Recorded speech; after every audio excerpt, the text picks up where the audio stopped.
Thank you for listening to our podcast. We just wanted to share with you that on this episode we had some sound issues with one of our microphones, which means some of the spoken parts will sound a bit distorted and there might be some volume irregularities. We know this is a very special and powerful episode and we want to conserve it as it is. Thank you for listening. We hope you enjoy. Hello and welcome to our podcast. Today is part 2 of our discussion about colorism. We encourage you to look up our other episodes and especially listen to the first part on this topic. You can find us on YouTube, Spotify, Google Podcasts, or Apple Podcasts. And give us a 5-star ratings. Definitely write comments below and hope you enjoy this podcast. Hello and welcome to our podcast, Just Us, as we seek to work towards healing and racial reconciliation. And this evening we are going to have part 2 of exploring and trying to understand the issue of colorism. Tonight we have with us, of course, Pastor Hans, who has been with the podcast from the very beginning. And then we have Ketty, who is going to share with us. She is... can speak from the perspective of Pacific Islander. And then we have Ernesto, who is always with us, but he's usually behind the camera, but this time he's going to share. And so as we begin talking about colorism, I wonder, Hans, if you would revisit, because you gave a definition last time. Right. Would you kind of summarize briefly that definition? Right. So one of the things that we definitely want you to take away from is, if you have missed the first episode or the first part to colorism, go back and watch that. But to give you a brief definition, it is prejudice or discrimination against individuals with a dark skin tone, typically among people of the same ethnic or racial group. So that's the definition of colorism. However, it says dark skin tone, but we have been seeing also it being portrayed even in lighter skin tone as well. So both sides have the same kind of struggles within family situations and more closed doors. So thank you, Hans. Ketty, tell us a little bit about your background. Sure. So my name is Vicky. My mother's Tongan and my father is from Pitcairn Island, which is predominantly English and Tahitian descent. So he's white. I grew up in a family which was very blended. So I had my father's kids who were all white, and then my mother's kids who were full Tongan, and then myself and my 3 siblings that were mixed. So growing up, it was a challenge for myself, and I felt it more so from the outside of our family. And I'm talking about when I went into school or at church or even with the extended families. I actually didn't know that colorism, what I went through had a name until just recently, which was interesting. And it made me think about just, a few trials that I went through and that I experienced growing up. I remember, and I guess this is one of the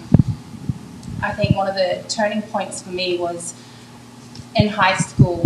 I joined a Polynesian group. It was a Tongan cultural group, and back then we had the Polyfest. I think it still runs now, and it's a huge competition of all the different Pacific Island groups and the Māori groups coming together, and they showcase their own traditional dances, and it's a big competition.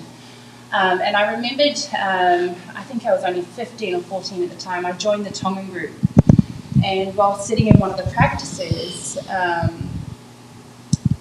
heard the girls behind me speaking, saying, "What is she doing here? She's not Tongan. Why is she here? She should be in the Māori group, or she doesn't look Tongan." And literally putting down my physical appearance. Wow. And I felt, at that moment, outcasted. Mm-hmm. And I think it opened my eyes up to see things differently. So things that I would go through at church, it now became a reality to me that I was different. You know, so that was my experience, you know, with my social peers at school. But going to church, on the other hand, we were known as the Balangi kids. So in English, Balangi basically means from heaven. And that's what they would call the white man. Wow. And so going into church, though, we would be called, you know, that's the white kids. And every time, you know, I'd go to church, I would think that I had to try and go over and beyond. And I went to a traditional Tongan church back in New Zealand where I grew up. And I always felt like I had to prove myself, I had to prove to others that I was Tongan. You know, which, now thinking about it, you know, that little girl that had to go through that's rough. That's rough to, you know, have to go through proving yourself as a Tongan to, you know, to your family, church family, but then also going to school and having to, you know, feel rejected from your own, but also from my father's side as well, which is the white side, you know, being told, well, you're not white, definitely not white. And then my Tongan side saying, you're not Tongan, you don't look Tongan, you know.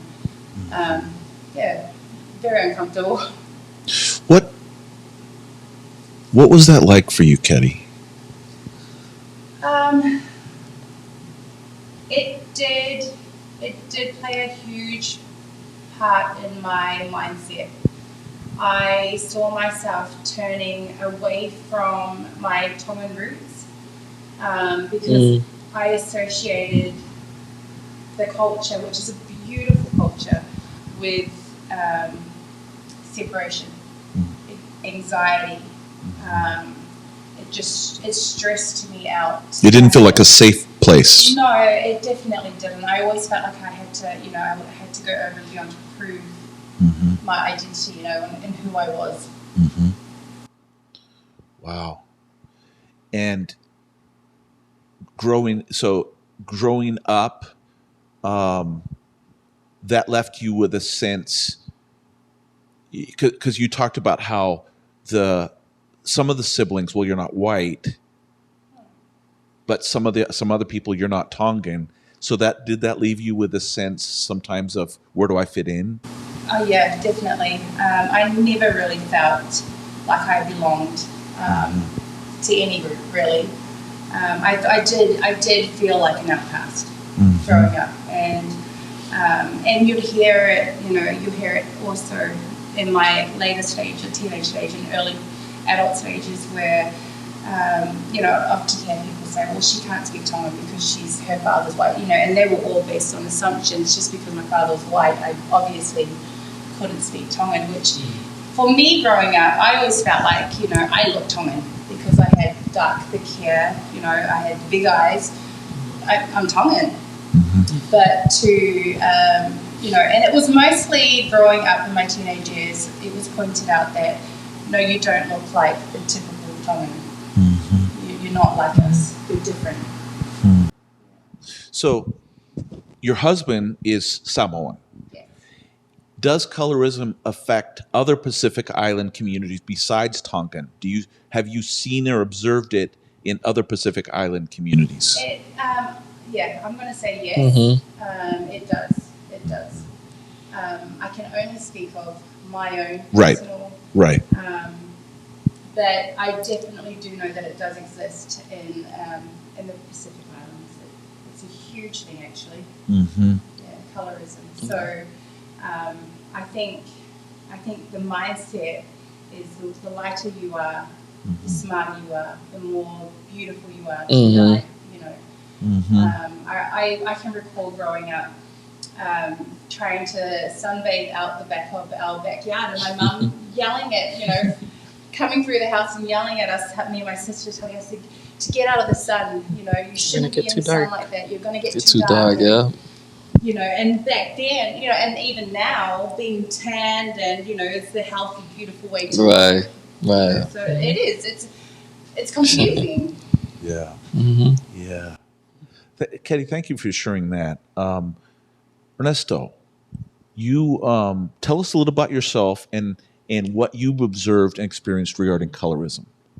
First of all, thank you for the invitation. I'm usually behind the stage back there in the computer. So thank you to everybody that listens. I'm usually the one checking on the stats and all that stuff, but really passionate about this topic because I've been learning about it. And again, I never knew what it was called. I had seen it and I had experienced it in my community. And you grow kind of immune to it. You just hear it and you don't think it's a bad thing. But my background, I'm Mexican. I was born in Mexico, and I was brought here to the States when I was, I believe, 2 years old. And that's a whole other story that I really love sharing about. But I grew up in East LA pretty much my entire life. Just grew up because that's where my parents had family, and that's where they in a way settled, as immigrants. And yeah, growing up in East LA, we would always go to church and just have family reunions. But we would hear things from our family members, and as we became teenagers, and you're part of the American culture, and you listen to American music, and you see American celebrities, and being in East LA, you tend to listen to hip hop and that type of music. And I'll never forget, several of our family members were like, "Don't you ever dare," to my female cousins, "Don't you dare try to assimilate those people or marry someone of dark skin, a black person." And so we were always taught, like, you don't marry black, you marry into a white family. And it's a common theme. I mean, I speak with a lot of Hispanics, a lot of Mexicans. They're like, it's a cultural thing. They say we came to America to better ourselves, but not just in a way of educating yourself and financially, but you better yourself by marrying into a white family. So that was since you're little, it's kind of engraved into your DNA. They carve it into your thoughts every day, kind of thing. So that was something we always saw and experienced. And as you grow up, and again, living in East LA, all I see was like brown people, Mexicans, a lot of Hispanics, right, Salvadorians, Guatemalans, and that's the community you're in. But then I felt at home in a way. But then later on, I went on to college, and that was a whole different world. There was a lot more diversity, and then you started seeing a little bit of privilege over the lighter skinned people, and it got to the point where you kind of start denying who you are, and you want to hide it. And that was a thing for me. I wanted to hide it, and I would people would ask me, "Oh, where are you from?" It's like, in my imagination, I was born in the U.S., so I'd be like, I'm American. They're like, "No, but you're brown." "Oh yeah, my parents are Mexican." But I would always have a but. But my mom's grandfather was from Europe. He was from Spain, and they settled in Mexico.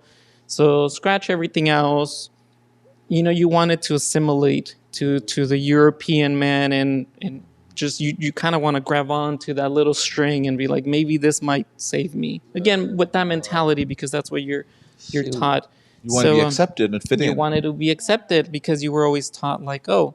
And that's something that we see a lot in our community. There is a word that we use which is really interesting. We use the word, we try to degrade someone. You say, "No seas indio," which means don't be Indian or don't be native, which is like, how is that? Why do we use that to make someone feel less? And it was, again, because it was they're the darker skins, the more native features and stuff like that. So you're like, I don't want to assimilate with someone that's native, because that's bad. That's a bad word. You don't want to be called native.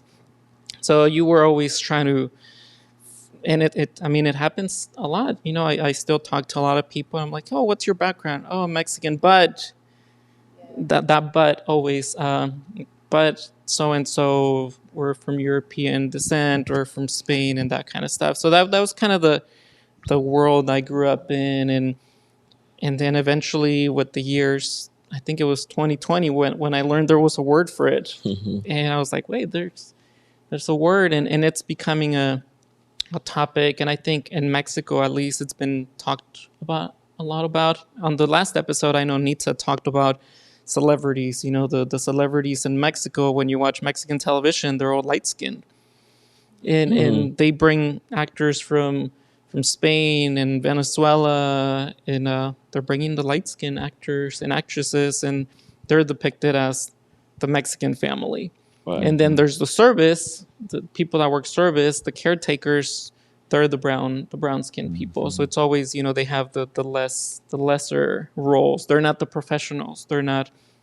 So it's a pretty big deal in Mexico. It's a pretty big topic. I learned about it because of a podcast that was published in Mexico talking about colorism, and I think it was titled "Does My Brownness Bother You?" And it was talking about like, why do people feel so bothered by someone that's brown, or why do they feel bothered to be brown, or have this beautiful tan skin? But that's a little bit of kind of what I experienced, like I said, and what we were taught and what we saw on television. And again, always, you know, they were always pushing the, you know, they're saying now, pushing the agenda, be lighter skinned, don't go outside to the sun, wear lighter colors because lighter colors make you look lighter. I remember that, like I'll never forget. And during college, I was like, I hated the color brown. It's like, I don't like to wear brown. I don't like to wear brown. And now I think about it, I'm like, it goes back to you're taught like darker colors, brown tones are not good. Yeah. That's why you're taught. So I was like, always like, let me wear the baby blues and like the yellows, and you're in California, so you want to wear those brighter summer colors. So it was really interesting. Now, you know, I think back to those, you know, I kind of self-analyze myself. Like, so, and it's, I mean, like I said, we see it in our family, but again, it's a really, in a way, taboo subject. We don't really talk about it. And it's just engraved from generations and generations of, the colonizers. Is the subject attached to shame, do you think? Either any of you. Do you think the subject, because you mentioned, is something we don't talk about? Usually when we don't talk about something, it's attached to shame. It's like if my family were criminals or whatever, I'm not going to tell that, you know, because it is attached to shame. I don't think it's attached to shame. Rather, it's attached to racism. Okay. If you understand conquering, right? There's a difference between conquering and colonizing, right? If you could just conquer a country, conquer a land, that person, or those group of people, whatever they do, you benefit from it, right? They conquer, but they could still keep their identity. They could still keep their beliefs, whatever it is. But financial means whomever conquers that receive the benefits. Now, colonization it goes beyond that. It's not only I'm going to conquer this land, but I'm going to make this land mine. And whatever you have or whatever you're used to is going to be wiped away. And now you are going to take what I give you. So with being what you both were saying, it struck the match because it makes sense. Like the perspective of being white is the goal, right? I need to be European, or I need to have this background so I could be successful or continually go further in life. So that's what's wrong with colonization, because it wipes up your whole identity, your whole culture, and now you're being European, westernized, and all that other stuff. So I don't think it's shame. It's just the product of colonization. And with colonization comes racism. And with racism then comes colorism. So that's how I see it. And I wasn't meaning that we should feel shame. What I'm saying is when it's something we don't talk about, it's like it's often a subject that is awkward, or we feel discomfort. Now, it's interesting, Hans, what you said about colonization. So you had European people going into, like, Mexico, for example, and ruling that area, or South America. So colorism originally came from European white people imposing that idea. Correct. But then it kind of got transferred into the community, that idea that lighter is better. Right. And I don't want to steal the show, but the reason too is because then the women were being raped, right? So when the women become raped and they have the babies of the master, quote unquote, Right. they're gonna look mixed. They're gonna look like a lighter tone, or they're gonna have the blonde hair, whatever feature the person had, and then they're gonna be accepted into the home. And that's how it was with racism, right? Well, slavery. Right. When the masters, quote unquote, rape the woman, and then they have a baby, and the baby is lighter tone, and the is still a slave, but it gets to work in the home rather than the field, right. So it's like the darker people work on the field, and the lighter people work in the home. Right. So it's still the mom's still working in the field, but it's still the mom. So when they actually come together, as well, this person's treated better because he's lighter. Yeah. So it all trickled down to the root of the issue, which was slavery, which was colonization, and it just goes down within the family. But it's like hearing what Ernesto and Keddy said is that idea somehow found itself into those cultures where it wasn't just the colonizers saying white is better, but somehow that idea became into Tongan culture or Pacific Island culture or Mexican culture, the idea that being lighter is better. Right. And I'm not blaming. I'm just saying, I'm describing that was what the reality of what happened. Right. It makes sense. Like if you have a child and you tell the child, this is wrong, this is wrong, this is wrong. Right. The child's gonna be like, okay, this is wrong. And the child's gonna see that this, whatever dad said was wrong is wrong. Right. So if now bringing it back to colorism, if in the beginning the slave master is saying, well, light is better, then the slaves are going to hear that. They're like, oh, so light is better. So then they're going to say, well, this person is lighter, this person is darker. And even with the system, and it becomes in the system, systematic racism. As I told you in the previous podcast, when you would have to need a bag, like they do the paper bag test. Paper bag. If you're lighter than the paper bag, you get the job. If you're darker, you don't. So it all infused into the same thing. So of course it's going to trickle down within our communities to be like, okay, me being lighter is better. Me being darker is, so.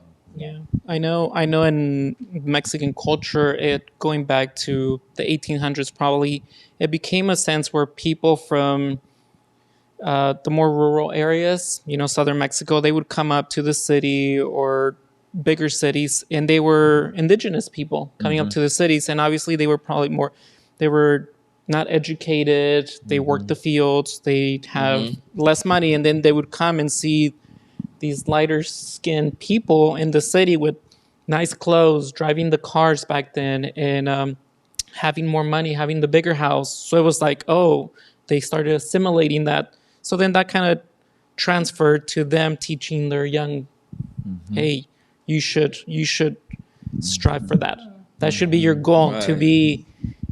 So again, it wasn't directly the Europeans saying like, oh, white is better, but it just trickled. It was the system that was set up. It was the system, and it just trickled. I can definitely agree with that. I think with the Tongan culture, with the missionaries coming through from England and teaching them, Christianity, it then became a mind thing for the Tongan people. This is the new standard. This is how we should be, because this is the right way. This is God's way. Exactly. So like I was saying, earlier, it's almost like it's a takeover of the mind, and it's. I feel, and this is just my own opinion, for my own people. Just like Inessa was saying, it was more so something that they put into their own mind because it's what they saw from the white man. I mean, they did come through and say, you should cover up now, because, you see old photos of Pacific Islands and the ladies all bare-breasted, and someone had to come through and tell them, you need to cover up, this isn't right. Right. So, a standard was put in there into their mind, and it became this is the only way and the right way, the white way. Right, exactly. And I like if that's your natural like habit, and like, that's the that's the problem that gets me. As you said, like this isn't right. It actually is right. But the European, the Westernized said, well, this is too provocative, or this is whatever the case might be, and it made it wrong in their mind was because why? Why is that right? So that became the standard. The standard because of a European person saying this is the standard, right. And that's the problem. And it all goes back with the colonization and all. Like I have a friend. I'm actually older than he is. He's in a country. Excuse me. I'm trying to remember what country he's from in Africa, but he was saying that they teach British history. Right, so he knows British history more than he knows his actual own history, wow. And that's the problem, right? And educate a young man, and he had to know the British history before he even knows his history. So that's the problem with colonization is they wipe out your history, they put their history in, and you don't know who you are. So for the person out there who maybe has never heard about colorism and who says slavery was long ago and colonization, was long ago. But what I'm hearing is the colorism is very real today. Yeah. Definitely not long ago. I mean, I'm a product of, right. I was born in the 80s, raised in the 90s, and it was then that I felt it the most. Right. Only because my child self wasn't able to. Yeah. It wasn't, strong enough to think against that and know that this isn't right. So, yeah. Because as a child, we're trying to fit in. We're trying to learn who we are. That there's a growth of the human personality, and we take our cues from the culture around us, and that is very, very significant. It's interesting. That's why we're doing 2 episodes on colorism. Was as we dug into it, it came clear to us that this is a major issue. Oh yeah, very real. I think it's. I used to think of it. I used to think like, oh, there's no racism in Mexico because we're all Mexican. Right. We're all Mexican. Like in the U.S., there's diversity, different ethnic groups, different cultures.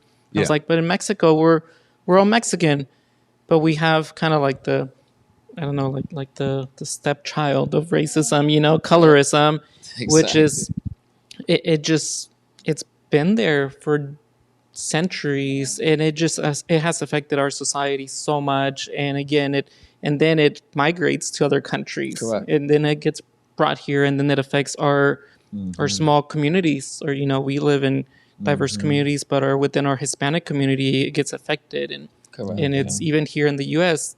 Like I mentioned earlier, you're taught like, oh, you came to the U.S. to prosper, but not just financially, but also to marry up.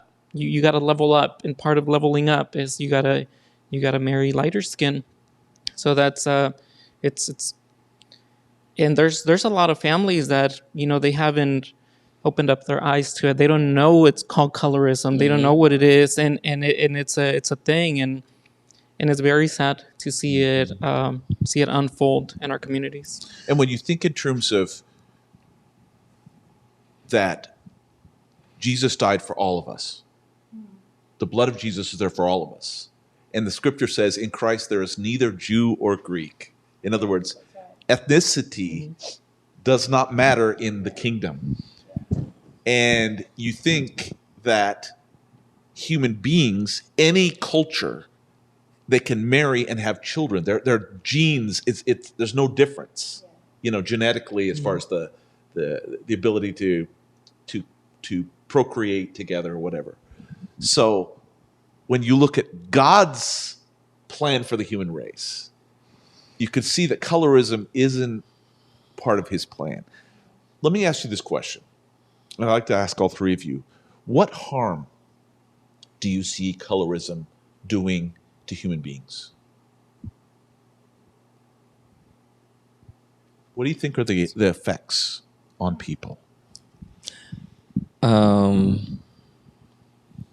I would say the harm is is beyond drastic because it comes to the point that people do not um, treat people as human beings. Everyone bleeds the same. You know what I mean? It's everyone breathes, they eat, they however the case might be.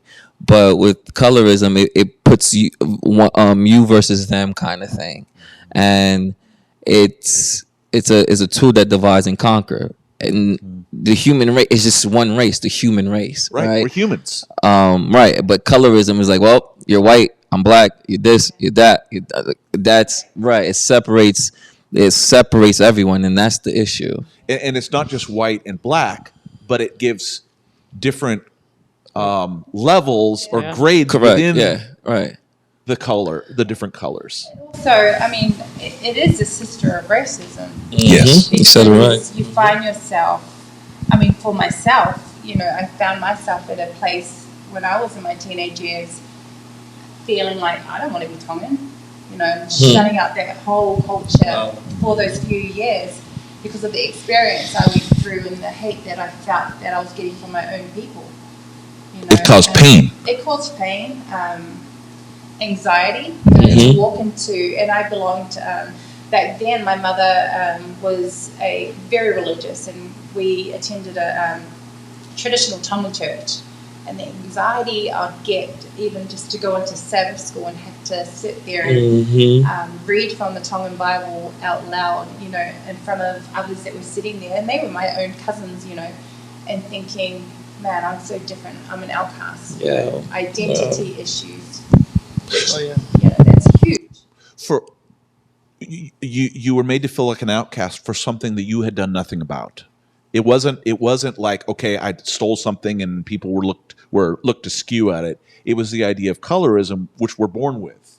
Yeah, that's right. And so I have to think, did it, as a young person, did you grasp the unfairness of it, Ketty? I got both ends of it. So I had a sister that was a lot lighter than me. So in the eyes of everyone else, I was the darker one. I was the naughtier kid because, and I wasn't naughty at all, but because I was darker than her, I was obviously more mischievous than her. You could see that. I could see that. Oh, Wow. Yeah. Oh yeah, definitely. She was, you know, you could trust her with everything, but with me, it's I'm not too sure. You know? Ouch. And I wasn't, you know, and I didn't do anything for them to, you know, to have to keep that title, but Right. you know, it's just how the cookie crumbles. Right. So you felt that the net effect was that you felt diminished in their eyes. I mean, they were the way they treated you on that basis. Yeah, I felt less than her. Less than, yeah. We have my cousins, and my uncle, they had their firstborn was a really light skinned, quote unquote, beautiful white child. And he was the favorite, my grandma's favorite, the uncles, everybody's favorite. And then they're like, hey, they're gonna have another baby, and now it's a baby girl. So they're like, oh, here comes another beautiful baby child, and here comes a beautiful brown girl. And it was just instant kind of rejection in a way. And it was always like, hey, when are you bringing the baby boy home? It was never, when are you bringing baby girl home? When is she going to come visit? Wow. And everybody wanted to babysit baby boy. And it was, and again, it was that sense of like, he quote unquote behaved better and she didn't. But that wasn't the case. It was, they were both well behaved. And then because of that, I do know my cousin, she grew up resentful towards my family because she felt that rejection. And I'll be honest, I think till this day, she's really resentful with my grandparents and my family. And she felt that rejection. And matter of fact, that he was born here in the U.S. and she was born in Mexico.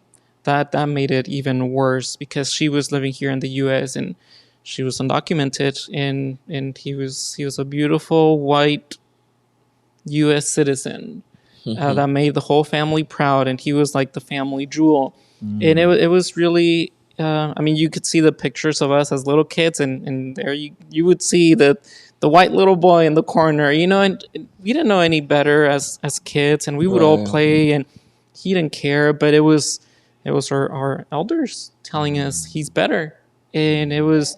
But then with time, he kind of felt that, and he's like, I started feeling the pressure of like, I have to be the better person in the family. I have to be the one that kind of leads my family out of Egypt in a way, kind of thing, So it harmed both of the children. it really did, and he loves the family and everything, but he just felt that pressure of I have to better myself because there's all these standards that are on me now. So it's really, really interesting and we saw it in our family, and we just kind of watched from the outside because we weren't living it, but we saw it, and it was, and then we had, because of him, my other cousins who were also, brown skin like myself. There was the era of, like the fake contacts. Oh yeah. Oh man, you go and like you could go yeah. buy like the blue Colors, ones and yeah. the hazel ones, and they wanted to have light colored eyes, and it was they wanted to make our elders proud and please them in that sense, which was really sad now that I think about it. And but that was, we didn't know why. We were kids, and it affected us as children. So, as you talk, Ernesto, it sounds like this issue for you is very personal. Oh yeah. Yeah, very personal. Would the term, would this be too harsh a term to use as one of the harms that colorism can do? Self-loathing? Is that too harsh a term to use, or that do you think colorism sometimes contributes to a sense of self-loathing? Yeah. No, I 100%. agree. Yep. Which when you look at it from God's point of view, each person is precious to him. And so that is, in a sense, it's an insult to the Creator. And as far as families go, my family has all kinds of issues or whatever. And they were trying to do their best. I think sometimes there are blind spots people have.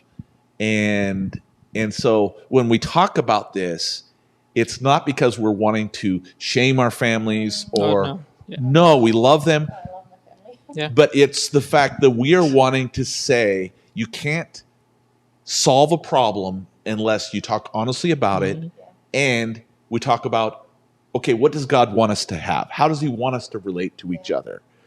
We talk about thy kingdom come, thy will be done on earth as it is in heaven. Okay, what is it going to be like in heaven? Is there going to be colorism in heaven?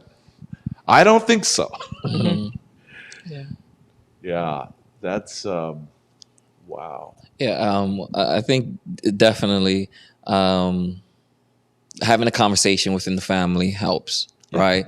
Because they see the side, and they could definitely change certain things, or change how they act, or change how they treat that person that may look lighter or may look darker. Now, with the grand scheme of things, where media is out there, where the politics are out there, where the laws are out there, it has to start with actually white people to change. And once that happens, then the greater change happens, because we could fix our family. Yo, that's wrong. The reason why you're thinking this way, because basically it's a slave person. Like, it's like your mind is mentally slaved. You know what I mean? Enslaved. But outside of that, like, we fix. Okay, so my home is fixed, but when I go outside, it's not fixed. So the grand scheme of things, like, white people have a duty to do to dismantle that, because it's part of systems, it's part of so many countless of things. Like, if now we starting to see models that actually looks like us, represents us.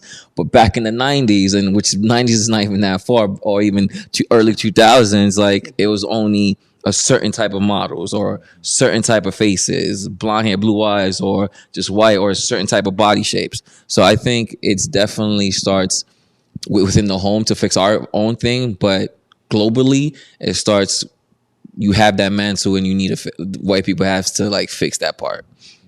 you brought up something, the media and celebrities and all this thing. There was something that just happened recently in, I guess, Mexican media history. There was the first indigenous woman to be nominated for an Academy Award and for an Oscar for Best Picture. The movie Roma, it's the story of a lady she's the service lady at a home back in the 80s. I think it's the 80s, 70s, 80s in Mexico with this European family, and she's the main protagonist of the story. This movie, was nominated for Best Picture in the Oscars.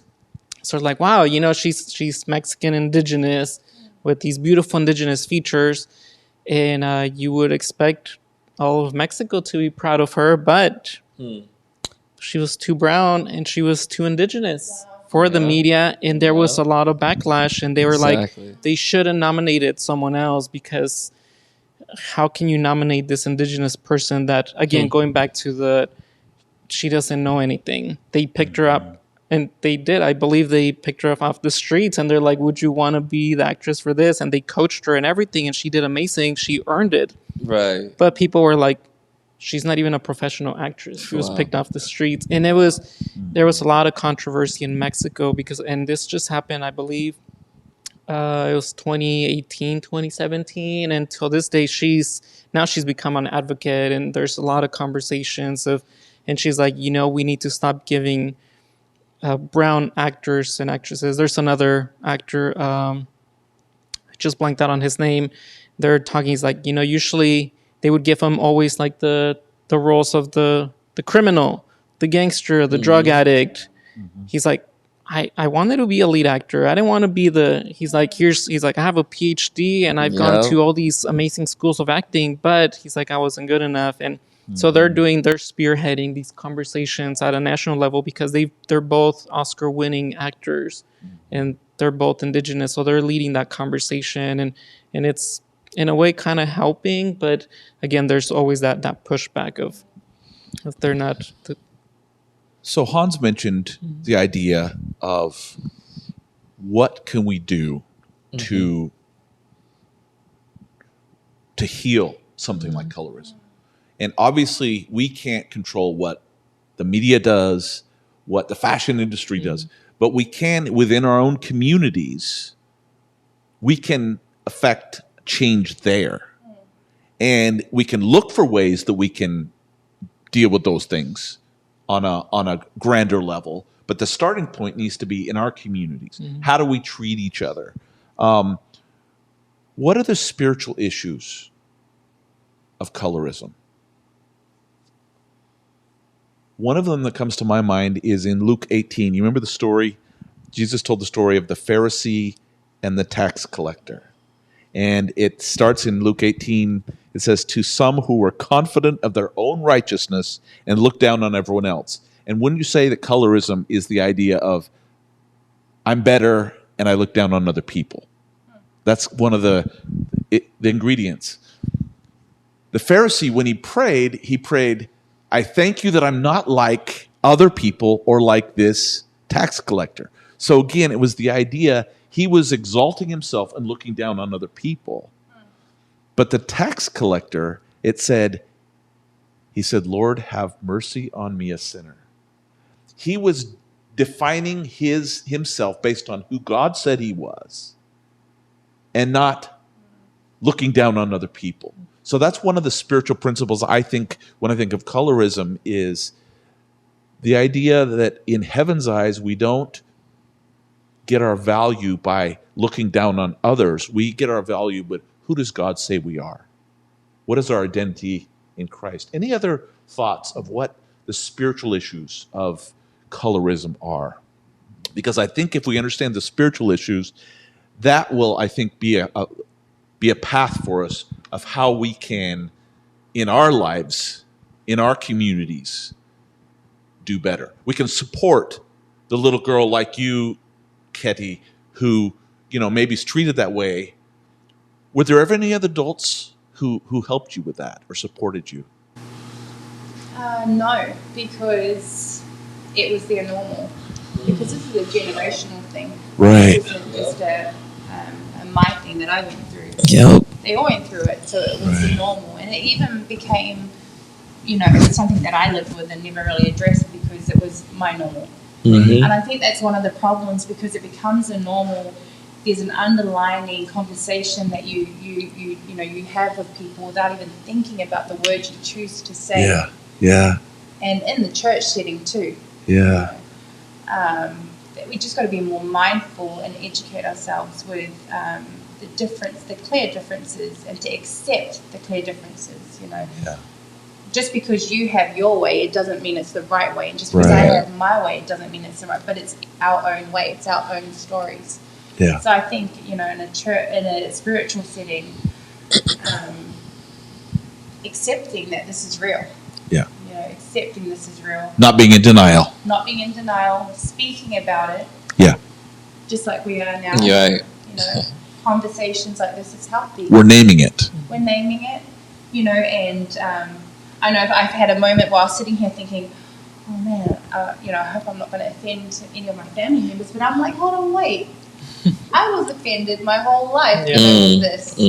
I need to stand up for myself and for my cousins that I speak with that went through it as well. Yeah. So just speaking on it and naming it. Yeah. Shaming it. Yeah. Right. That's really good, Katie. And I think something that needs to be clarified is, at least from my perspective and from the other stories I've heard, colorism is not a I'm lighter than you, therefore I'm better than you kind of thing. It's not. It's usually our community or society bouncing that back. Yep. Okay. So that's kind of, I've had, again, when I was growing up in East LA, I went to school, and That's important. one of my best friends, she was a lighter skinned female, and we were like really, really good friends. Sometimes we would walk home, but it was like, oh, but society and the community would be like, she's better because she's light skinned, blonde hair, naturally Mexican beauty in a way. It wasn't her telling me like, oh, I'm light skinned, so I'm better than you. It's usually never like that. It usually comes from our communities, because so we see it, and then therefore we grow up with it, and then we have that filter in our heads saying like, oh yes, because my light skinned friend was treated better, and now she's better in life. Now the generation after me is like, oh, I might have that filter too, where I look at somebody else in that way. So it's interesting. It usually I've never seen it like that, where someone that's lighter skinned Mexican or Hispanic be like, oh, I'm better than you, or I'm smarter than you. But it was always like our community, our society saying it. The culture as a whole. The culture as a whole. Which takes me back to what you said earlier, Ketty. You talked about how colorism, in a sense, is, what would you use, take over the mind or affecting the mind? Yeah, it's like a colonizing of the mind. Yeah. It changes and shifts your mindset and gives you, it's put a whole new area in your mind that doesn't belong there. Yeah. I was just actually thinking when Ernesta was talking, one way that I know that I could help with this is to make sure that I'm healed from it. Mm-hmm. There you go. Because hurt people, That's right? true. Beautiful, beautiful. Even when, I can sit here and talk about it, but unless I'm healed from it, I'm going to have in my mind that there's a difference, and how am I going to make sure that I'm not going to pass it down to my kids? It's that's important. Yeah. That is important. What would you say, Ketty? Now, knowing you're a mom, you're a Christian woman, a Christian leader. If you could talk to Ketty as a 12-year-old girl experiencing this, what would you tell her? I'll teach her about creation, God's love, being one. Mm-hmm. I would tell her to block her ears from, the voices that came from people that she loved. Mm-hmm. I'm telling her, that,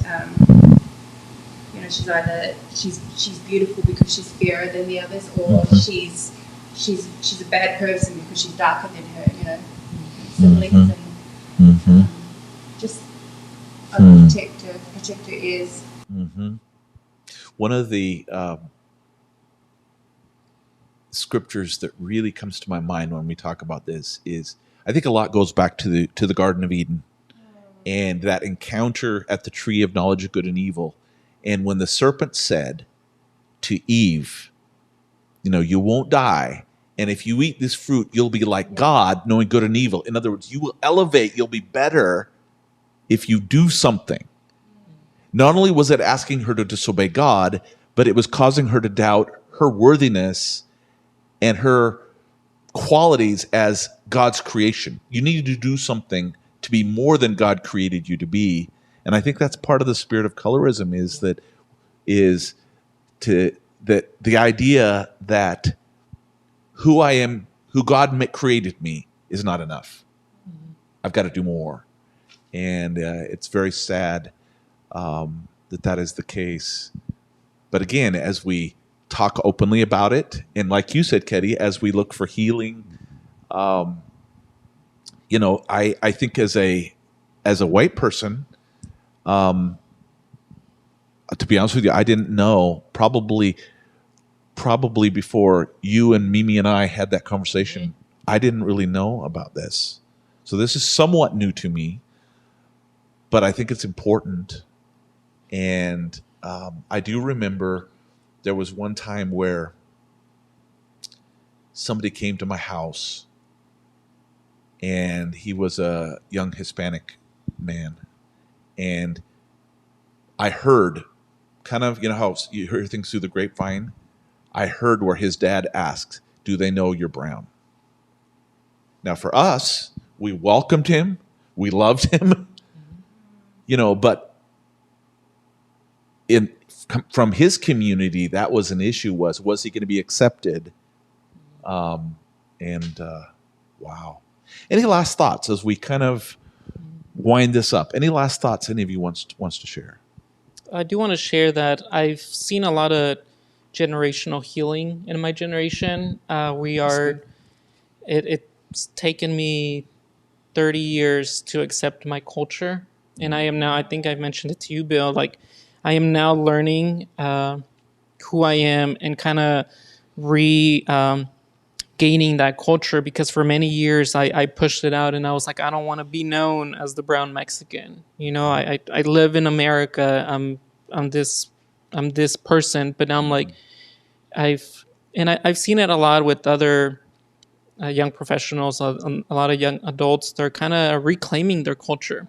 They're out there and they want to learn the history of Mexico, and they want to learn where they came from and learn about the colors and the textures and the textiles and the beauty of our indigenous roots. And I think it's very beautiful to see that. That they're really claiming it, and it's like, this is who I am, and I'm not ashamed of it. And it's like, I'm no longer ashamed to be linked to the Native community. If anything, I'm really glad to have Native roots, and in a way, Native Americans. Yeah, I'm 1/16 Cherokee, so it's my great-grandmother was half Cherokee. Yeah. So as we come to an end of this discussion, I feel a bit of heaviness, that this represents a lot of pain and a lot of harm that is caused. So what I would like to do as we wind it down, I would like each one of us to say a one-sentence prayer and ask God to do something. So I'll go first, and then Ernesto, and then Ketty, and then Pastor Hans, and just a one-sentence prayer of what we want God to do for our communities in this area. Lord, help us to see each other with your eyes and with your heart. Lord, I ask you to help us see the beauty within ourselves, that you made no mistakes in who we are, that we're all beautiful.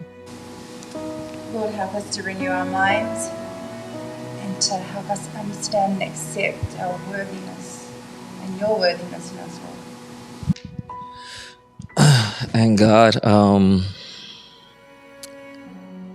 help us dismantle the system so we can redo it the right way so everyone could have equality and equity as well. Amen. Amen. Amen.